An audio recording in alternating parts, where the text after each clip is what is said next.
হচ্ছে আপনাদের মানুষের কাছে কাছে গিয়ে কিভাবে প্রতিশ্রুতি দিচ্ছেন? আপনি নিজেই দেখতেছেন অফুদা, আপনি বাস্তব নজিরা দেখেন, এখন বাজে মানুষের খানার টাইম, ব্যস্ততম টাইম, মানুষ এখন বিশ্রামে যাবে।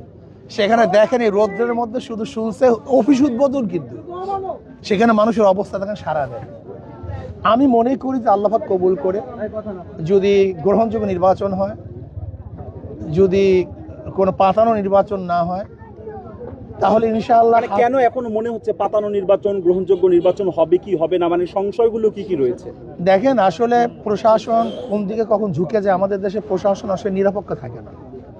যেমন দেখা যায় এখন অনেককে অ্যারেস্ট করে আওয়ামী লীগের নামে, হাত পাকা বা প্রতীক নির্ধারিত হওয়ার পরে যদি অ্যারেস্ট শুরু করে, তাহলে মানুষের আতঙ্ক সৃষ্টি হয়। এই আতঙ্ক সৃষ্টি করলেই তো মনে করি যে আসলে পাতানো নির্বাচন চলতেছে। এই জন্য প্রশাসনকে বলবো, কোনো অবস্থাতেই এখন কাউকে, যারা ওয়ারেন্টেড আসামি না, এরকম কোনো আসামিকে এখন অ্যারেস্ট করা যাবে না। আওয়ামী লীগের বা অমুকের দিয়ে এটা করা যাবে না। আর আমি মনে করি যেরকম একটা দলের প্রতি প্রশাসন যেরকম ঝুঁকে যাচ্ছে, একজন প্রোটোকল দিচ্ছে, এতে মনে হয় যেন অনেকেই মনে করে যে প্রশাসন ঝুঁকে যাচ্ছে। আর নির্বাচন হওয়ার পরে রেজাল্টের আগ পর্যন্ত আমরা বলতে পারি না আসলে কোথায় কি যাবে, কারণ যেহেতু বিগত নির্বাচনকে এরকম হয়েছিল, কাজে এখনো মানুষের সন্দেহ সংশয় কাটে নেই। আপনাকে ধন্যবাদ। আমাদের সাথে যুক্ত হয়েছেন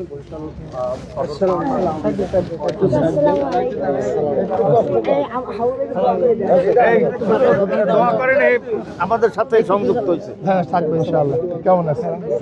সবাই মসজিদে আমরা আপনাদের জন্য খাওয়ার ব্যবস্থা, কেমন আছেন? সবাই মসজিদে।